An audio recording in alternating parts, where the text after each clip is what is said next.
আসসালামু আলাইকুম। কি অবস্থা সবার, কেমন আছেন? আশা করি ভালো আছেন, আমরাও ভালো আছি। আজকের ব্লগ ভিডিওটা আমি সকাল থেকেই শুরু করলাম। এই যে সকাল সকাল ছেলে আর ছেলের বাবা গেছিল চুল কাটার জন্য। চুল কেটে সাইমের চুলটা একটু ছোট করে আনলো। সুফিয়ানেরটা আমি বাসায় বসেই করে দিয়েছিলাম।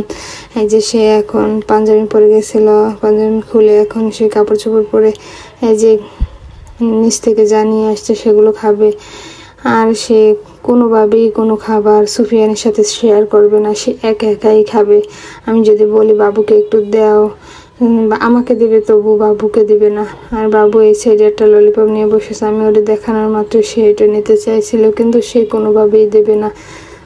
এই তো দেখেন, এই দুই ভাই, ওদের সকাল সকালে আমি নাস্তা করে নিয়েছিলাম, আমরাও করে নিয়েছি। এখন ওদের একটু ভিডিও করলাম।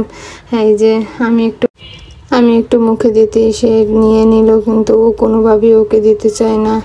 আমি বললেও দেবে না, সে একা একাই খাবে।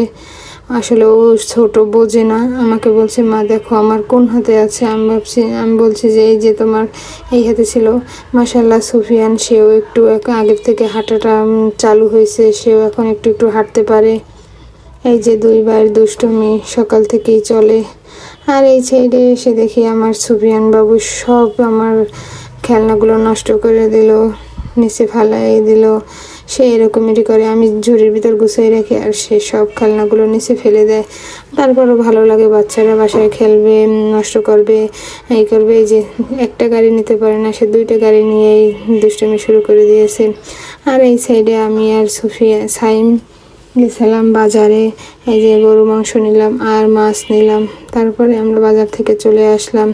এই যে বাজার থেকে কি আনলাম আপনাদের দেখাই। এই যে গরুর মাংস আর পাঙ্গাস মাছ। এটা ছিল নদীর একটা পাঙ্গাস। আমি পাঙ্গাস মাছটা ভালোভাবে পরিষ্কার করে নিলাম লবণ আর লেবুর রস দিয়ে। এখন আবার আমি একটু ভালোভাবে পরিষ্কার করে নেব। আর আমি যাওয়ার আগে লাউর খোসা কুটে রেখে গেছিলাম। আর লাউ, এই যে আমি এখন লাউর খোসাটা এই যে লাউয়ের খোসাটা ভাজি করতে দিয়ে দিলাম। আর এই সাইডে আমি ডাল আর লাউ রান্না করবো।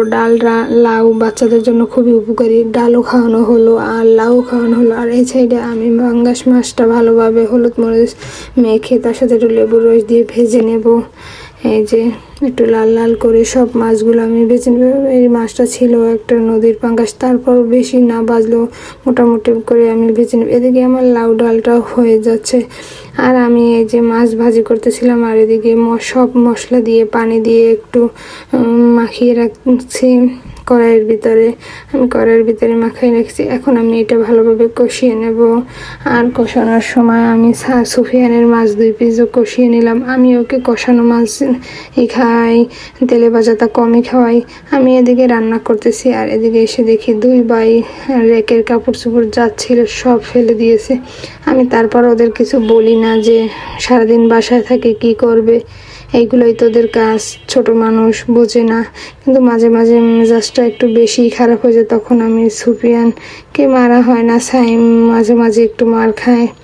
আর এই তো আমার পাঙ্গাস মাছটাও হয়ে গেছে। এখন আমি একটু জিরার গুঁড়া দিয়ে উঠিয়ে নিলাম। মাশাআল্লাহ আজকের দুপুরের রান্নাগুলো আমার এটাই। এই যে সাইমের বাবার খাবার দিয়ে দিয়েছে আর এদিকে আমি সাইমের জন্য নিয়ে আসলাম আমার সব খাবারের রিভিউ।